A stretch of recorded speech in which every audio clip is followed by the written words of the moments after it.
Hello, and welcome to my channel.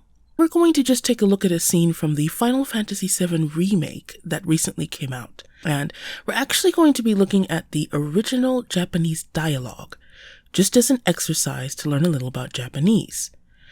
So, I've been studying Japanese for several years now, though I don't have a lot to show for it. I really would consider myself a highly advanced beginner, about as advanced as you can get without actually being functional, but I've learned just enough to be dangerous, as they say. So I've been going through bits and pieces of the Japanese version of the remake and looking at some of the text, and I thought I'd share some of my observations with you. Now, I've actually chosen an optional scene between Tifa and Cloud called Tifa's Resolution Scene. So we're just going to take a look at the text, break it down, and point out interesting grammar and vocabulary points. And in this first video, we're actually going to focus on a lot of the basic aspects of the Japanese language. So if you're curious about how the original text reads, or you're curious about Japanese, or maybe you're studying the language like me, this may be of interest to you. So let's take a look at the first line of dialogue. 眠れないのか? Okay, so we have 眠れないのか, which is translated in the English version as can't sleep. First of all, we see Cloud's name here, Kuraudo, transcribed using a writing system called Katakana. There are 3 writing systems in Japanese, all of which are on display in this first bit of dialogue. So we just said that Cloud's name is written in what's called Katakana, which is a sound-based writing system. Here's an overview of the symbols representing Katakana. Each symbol represents a sound, usually made up either of a single vowel, which is the case here. So these symbols represent the sounds a, I, U, E, O, respectively.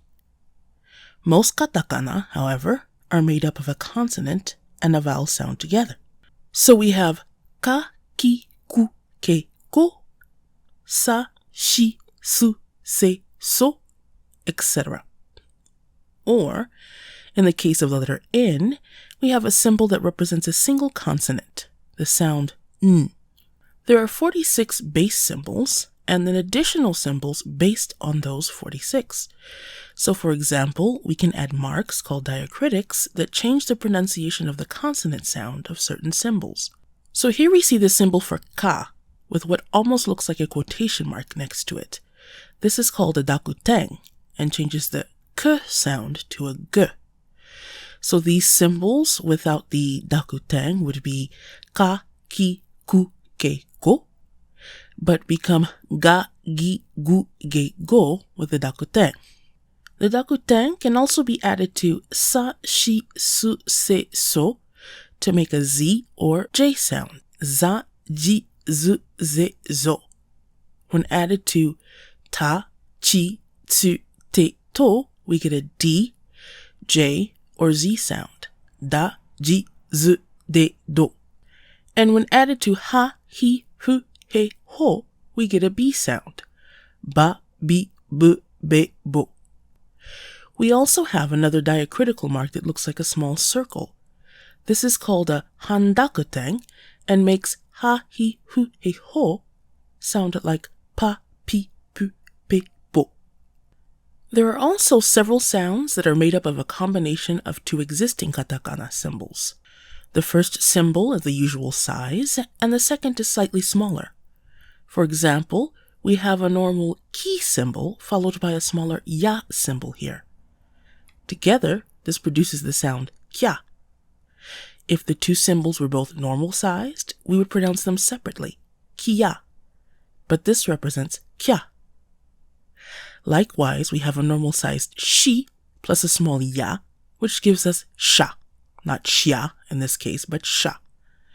Normal shi plus small yo represents sho, etc. All these here represent combined sounds, hya, mu, yo, pyu, etc. Katakana tends to be used in words borrowed from other languages, as well as names such as Cloud, Tifa, Aerith, etc., that aren't particularly Japanese. So, for example, one way to say computer in Japanese can be computer. This comes from the English word, as you can probably guess. We have this symbol here, which represents ko, and then this symbol, n, so kon. And we have this symbol, which on its own represents the sound hi, but becomes pi when followed by this small circle we just talked about, the mark called a handakuten, that turns an H sound into a P. Then we have a small version of the symbol U. When we combine P with a small U, we get Pu, so kompu. This line here indicates that we double up the preceding vowel sound, so we get Pu, kompu. And then we have this symbol here, which sounds like ta, and another line, which again indicates an elongated vowel, so ta, computer. So going back to our dialogue, we have Cloud's name written in this katakana, Kuraudo, Kuraudo. So we said that Japanese has 3 writing systems, one of which we just spoke about, katakana. Japanese also has a writing system called hiragana, which is also sound-based. Here's a look at how the hiragana symbols look. They cover all the same sounds as katakana.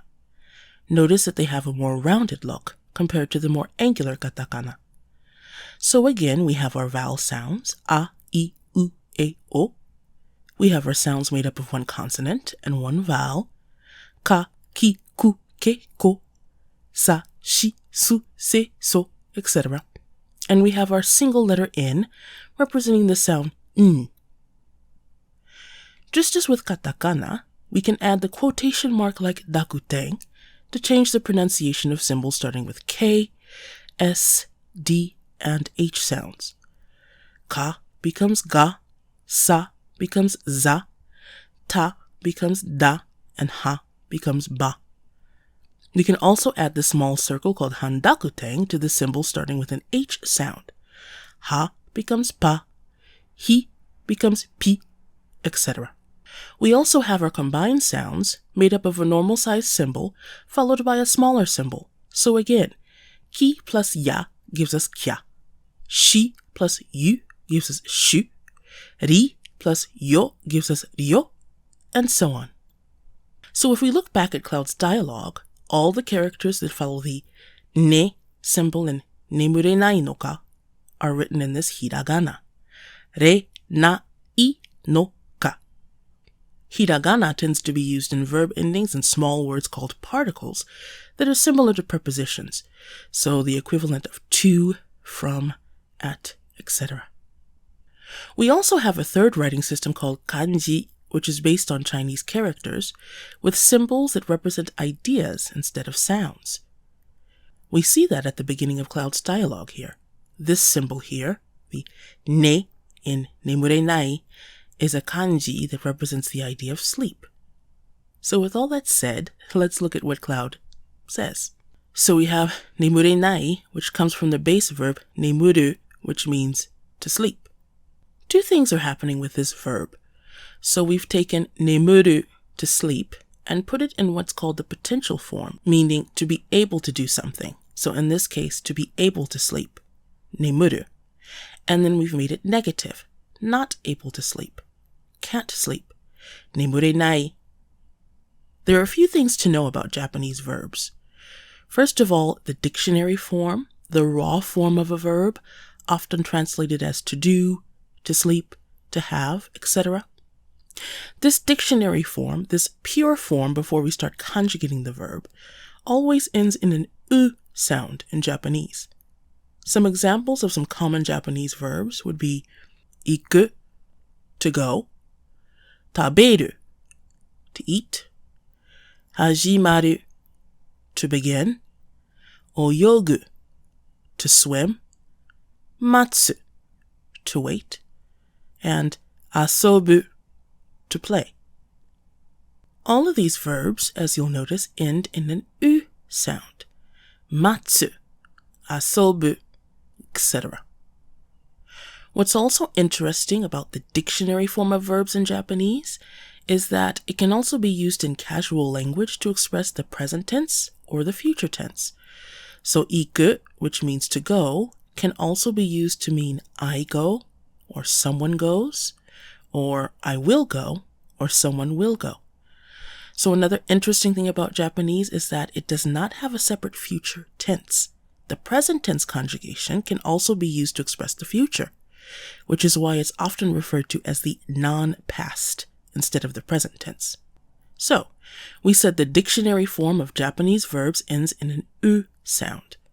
The second thing to note is that the conjugation of verbs in Japanese does not change based on the subject.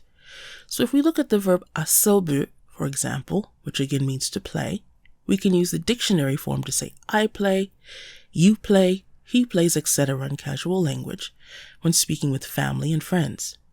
So, I play would be watashi wa asobu, where watashi means I here. Cloud plays would be Kuraudo wa asobu. Notice how asobu doesn't change. We play would be watashi tachi wa asobu, where watashi tachi means we. Again, asobu doesn't change. The students play would be seito wa asobu, where seito means pupils or students. And again, no change in asobu. We can conjugate the verb in various ways, but a change in subject will not change the conjugation. So if we put the examples above in the past, played instead of play, asobu becomes asonda if we continue using familiar casual language. However, notice how asonda doesn't change in any of these sentences, even though they each use a different subject. Watashi wa asonda, I played.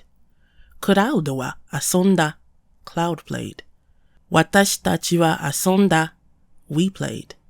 Seito wa asonda, the students played. So if we apply this to our sentence Nemurenai, in this case it means you, Tifa, can't sleep. But it could in other contexts mean I can't sleep, he can't sleep, they can't sleep, etc. The verb would not change even if the subject did. So we have the idea that Japanese verbs end in an U sound in their purest form and that they don't change based on the subject.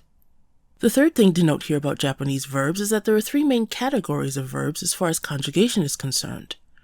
Verbs like nemuru here, called godang verbs or U verbs, whose conjugation is a little more involved. Verbs called ichidang or ru verbs, whose conjugation tends to be simpler. And irregular verbs, of which there are only a few in Japanese, such as suru, which means to do, and kuru, which means to come. To put verbs like nemuru into the potential, meaning can sleep, you take off the ru ending and replace it with reru, giving you nemureru, to be able to sleep. You can then take this verb and conjugate it further.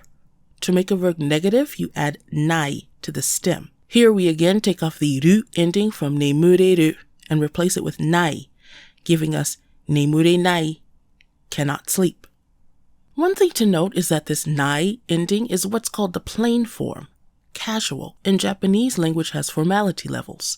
Casual, which we mentioned a little earlier, but also polite, honorific, and humble, depending on who you're speaking to or about. With people you know well or are close to, friends, family, you tend to use the casual form, which is what Cloud is doing here. The polite form would be nemurimasen, with masen being the polite negative version of nai. Another thing to note is that there is no subject explicitly stated in this sentence. It so happens that they didn't include a subject in the English translation either. Can't sleep? But in English we might also say, you can't sleep? And in grammatically complete sentences in English, we have to include the subject. In Japanese, however, the subject is usually dropped to avoid being overly direct. There's also the idea of context, that if something can be gleaned by context, it doesn't necessarily need to be stated outright. Now, you can use a subject in Japanese, but even when you do, an equivalent of the word you is usually avoided, and alternatives are used, as we'll see in Tifa's reply. Here, though, Cloud doesn't include a subject at all, literally saying, can't sleep. The subject is understood. We know he's talking to and about Tifa. At the end, we have noka, which is an informal question marker making this sentence a question. There are several possible question markers in Japanese. Ka, no, noka, for example. Noka tends to have a masculine feel. In Japanese, you tend to have certain words that are more commonly used by men or women. So now let's take a look at Tifa's response. クラウドも Kuraudo mo, which has been translated as no. You too? You too?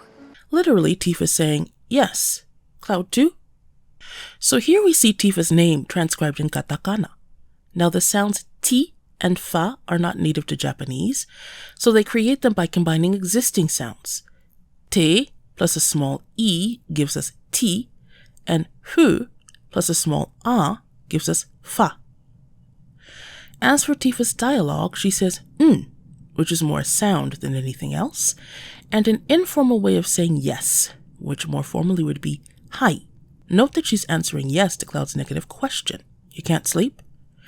Her saying yes is confirming that, yes, you're right, I can't sleep.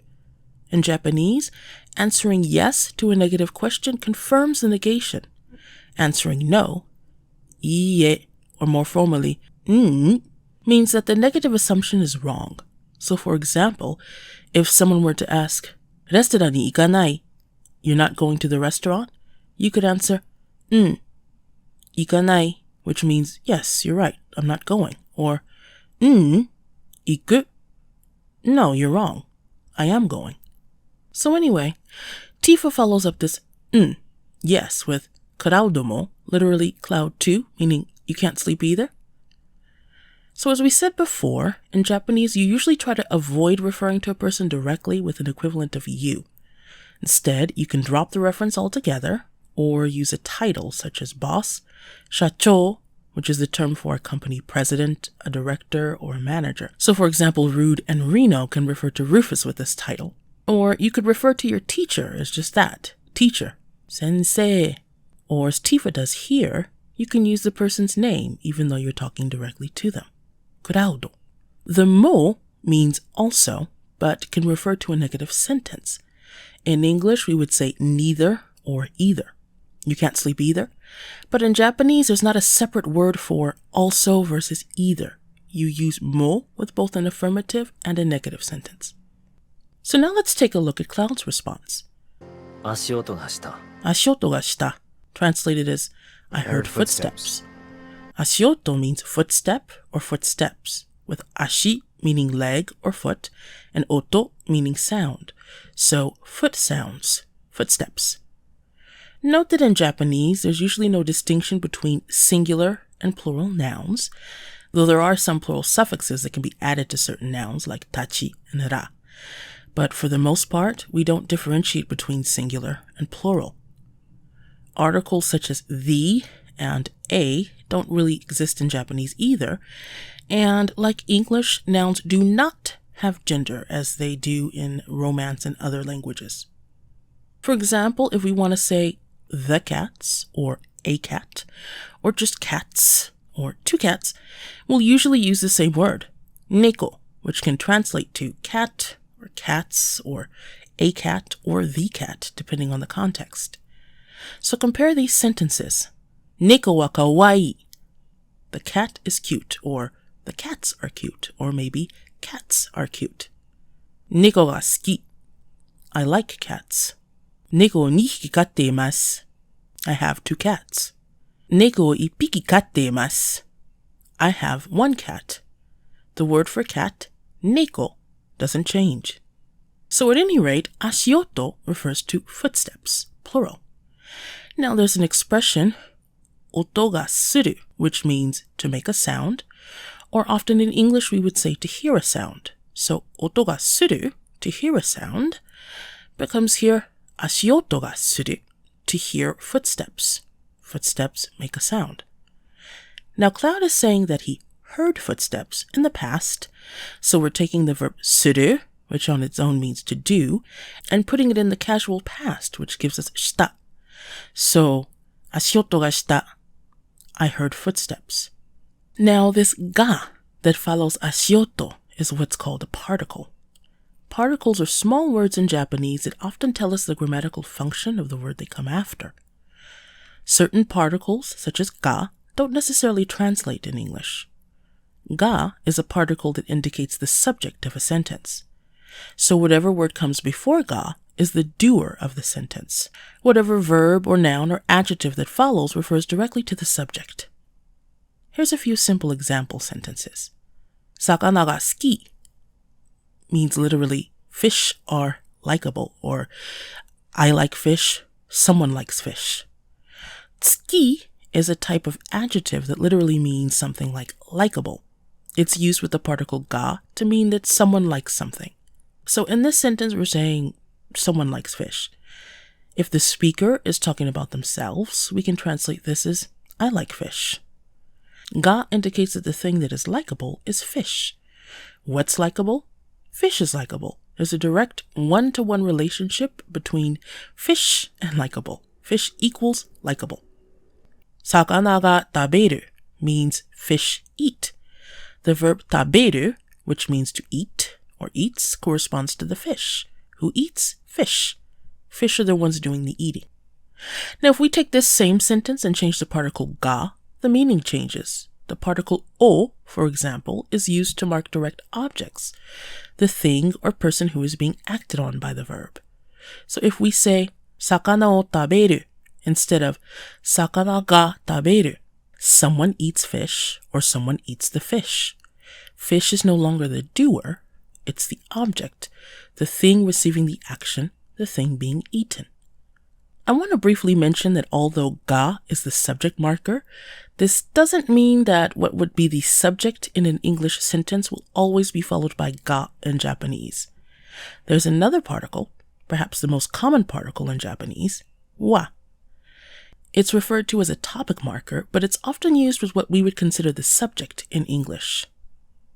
We won't get into all that now, as the difference between wa and ga can be tricky, but just know that you'll often see the English subject followed by wa in Japanese. Ga is used in more specific cases, including set expressions such as oto ga suru, which again means to make or hear a sound. So that concludes our look at Tifa's resolution for today. We'll continue with part 2. It should flow a little more quickly now that we have some of the basics of Japanese out of the way, so we can focus more on the dialogue itself. I also plan on covering Aerith's resolution in a similar manner sometime in the future. If there are any other scenes you'd like me to take a look at, feel free to leave a comment and let me know, and I'll see what I can do. Until next time, mata ne!